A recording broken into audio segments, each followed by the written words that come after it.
This is, out of everything we've done on this show, I know we'll get the most crap for this. Because we are going to separate fact from fiction and debunk some of the biggest Bruce Lee myths in honor of the latest film to have come out. So it's time for a Sacred Cow cook-off. All right. That says cook-out. Cook-off. Cook-off's a competition. At this point, though, they're really just competing with themselves. Okay. So I want to give credit where credit's due.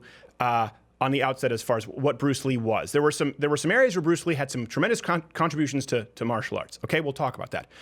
Not amongst them being a great fighter, or being one of the strongest people pound for pound, or being one of the most prolific martial none of it. None of that is true. And this is the thing, what really bothers me was when I was a kid and we went to my first martial arts classes, they made us bow to Bruce Lee. What? Oh, yeah, this folklore. Is he the deity now? Yeah, they did. They made us bow to Bruce Lee. And I know it's just probably a crappy dojo, but here's the thing. Did you pay to get your belt, kid? The show is usually political, but truth does matter. And since this film has come out, people actually believe a lot of myths and folklore. Let me tell you what Bruce Lee actually was. Bruce Lee was really just a popular actor who respected martial arts, who was forward-thinking martial arts, but never actively fought, never actively competed, and was about 2 inches shorter and 10 pounds lighter than Not Gay Jared.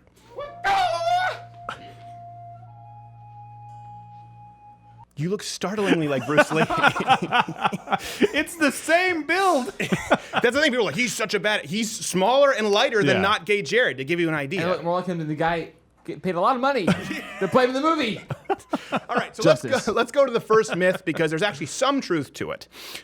Myth 1, that Bruce Lee was the first to mix disciplines. He's therefore the father of mixed martial arts. Now, here's the truth. Bruce Lee, if you read the Tao of Jeet Kune Do, he was very forward-thinking in his time, and he did discuss a lot of principles of mixing arts. He talked about keeping the good, leaving the bad, which he didn't practice it. He didn't train that way. He didn't really actively grapple. He would be less than a white belt. But he did talk about that philosophy, and since he was popular, it left more of its mark at a time when people were training in single disciplines. So I'll give him credit for that. He thought pretty progressively. And that's what Bruce would probably claim was his greatest contribution, but everyone else has to build up the folklore themselves. Here's the thing, though. He's not the first person to do it.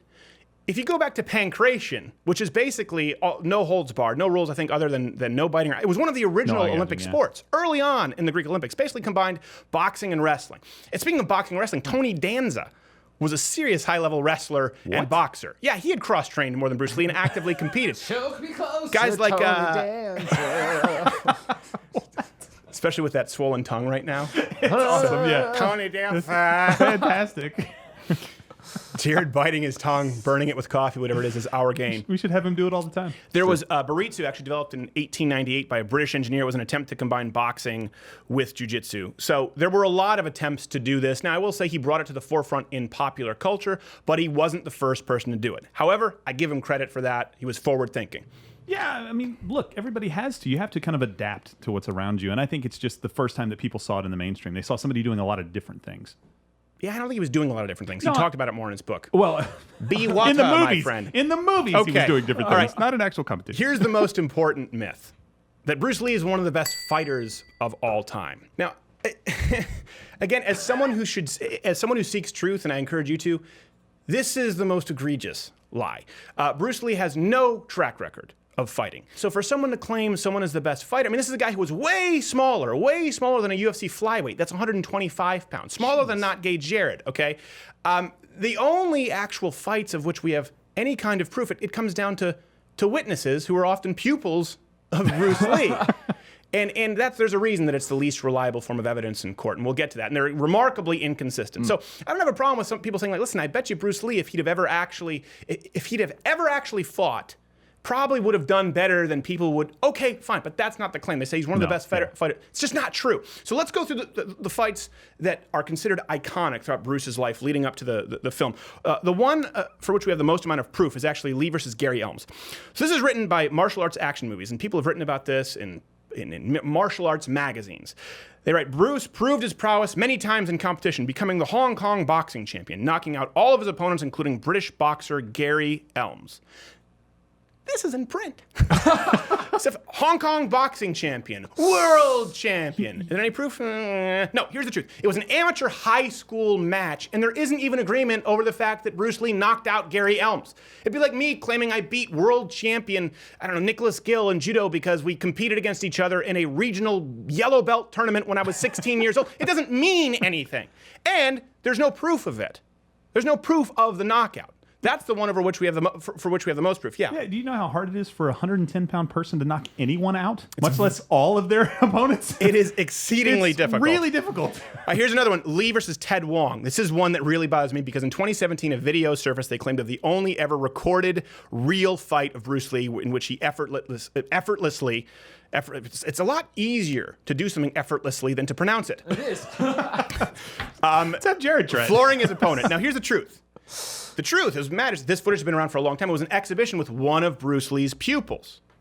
And I think we have the footage here of some of the kind of dance that they claim was a fight. The ease in which he did it. Yeah. And explaining while he was doing it. It's easy when someone's willing. That was mind-boggling for me. And part of this footage, that people go around. There have been like several analysis videos with millions and millions and millions of plays. This was in the made-for-TV movie I Am Bruce Lee in 2012.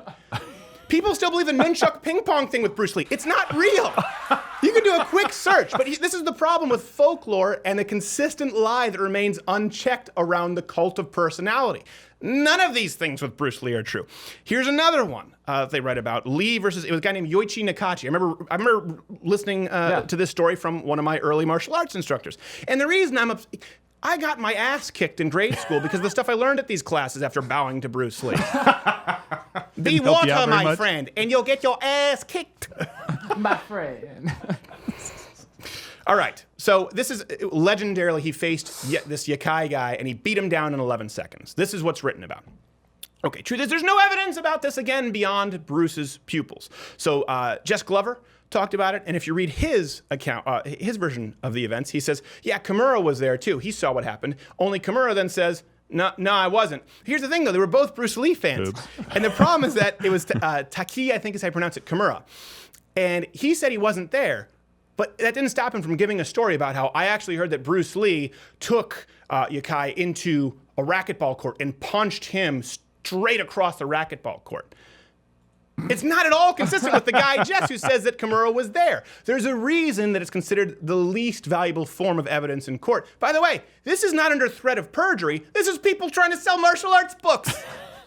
And they can't even keep their story straight. All right, so that leads us to the legendary fight around which this film is built. So none of these fights have occurred. For you to make a claim someone is a great fighter, there needs to be some evidence. This is an exercise in claims that circulate.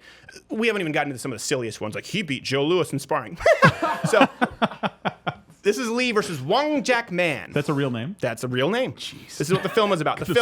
This film is of this epic fight, the fight that turned Bruce Lee into an icon, if you watch the preview. And of course, this is where they do triple punches and they jump and do quadruple kicks and they defy the laws of physics but use their left hand turn when they turn right. So this is one of those films that's based on this iconic fight because it's considered to have defined Bruce Lee. Okay. Here's the truth about that fight. Although most seem to agree that the fight took place and this Wong Jack guy lost, there's no consensus on any details. And first off, him beating one person would hardly establish him as the greatest fighter of all time.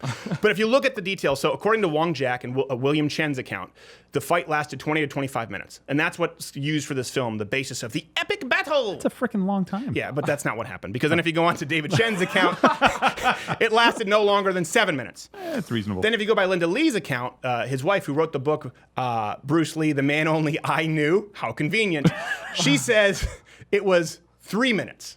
It was 3 minutes. Actually, it lasted no longer than, she says Lee pounced on him and pummeled him to the ground, and it lasted 3 minutes. Now, if you go by Bruce Lee's account in some interviews, he says, I raised my hand, forcing him to relent. So instead of saying pummeling, he raised his hands, which just so happened to be like in a lot of his films in dramatic fashion. Again, here's the thing. Maybe the fight happened, maybe it didn't. The Wong Jack guy actually wanted to challenge Bruce Lee to a very public fight after that. You can draw your own conclusions as to what this is indicative of behavior. But all of these fights, what's so convenient, especially when you consider that none of the accounts are consistent, is they all occurred first off with other 135-pound Chinese men. So for I will take all comers. Yeah, what about me? It's 180. Oh, no. That one over there. In the back. 135-pound Chinese man. So they all happen to have conveniently. Don't be him. I fight him tomorrow. Yeah. There's open weight class. Tomorrow, you sign up. You fill out the form. I swear this sounds like WWE. Yeah, well, but people believe this. Like this marketing and, they're athletes, I get it, but... So aside from them all being with other 135-pound Chinese men, they all conveniently occurred behind closed doors where there could be no witnesses.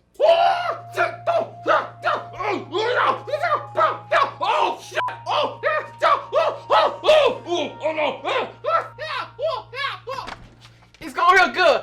I kick so much ass. You need any help in there? No, I'm good. You look so... He's missed his calling. He really looks very much like Bruce Lee. You could have played him in the biopic. So anyway, all right, let's move on. This brings us to myth number 3. And you'll see this right here, pound for pound, that Bruce Lee was, for some reason, one of the strongest men to ever lived. If you search on YouTube right now, you will see 10 reasons Bruce Lee could have been superhuman. No, he wasn't. He was not superhuman. Well, unless you're counting the strength he gained from being on drugs, according to the memoirs.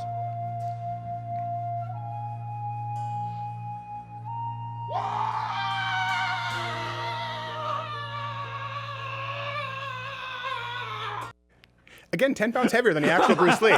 He would have had to pull a Christian Bale machinist, diet down to be Bruce. You had to cut weight to make Bruce Lee. Yeah, especially toward the end of his life where he was going down to 120 pounds. Jeez. So, again, he was one of the strongest pound-for-pound people that lived. We add this up with the best fighter. There's no real evidence aside from witness testimony, which is remarkably inconsistent. Now, listen, Bruce Lee did some impressive parlor tricks, like the dragon flag is something that he did. He did, single-finger push-ups, which, by the way, is a lot easier when you're 120 pounds. This not even hurt my finger. Yeah, we know. Last I was 120, I was in middle school. But the idea that he was one of the strongest men pound for pound. Okay, let's go to the evidence. It's laughable. The evidence we have, and Bruce Lee talked about weight training and advocated it. If you read his books, you read some of his writing. He squatted, he did 10 reps with 95 pounds. Ooh. If you actually look at his training schedule, which would put it very generously, would put his 1 rep max, if done properly, well below the 160-pound mark.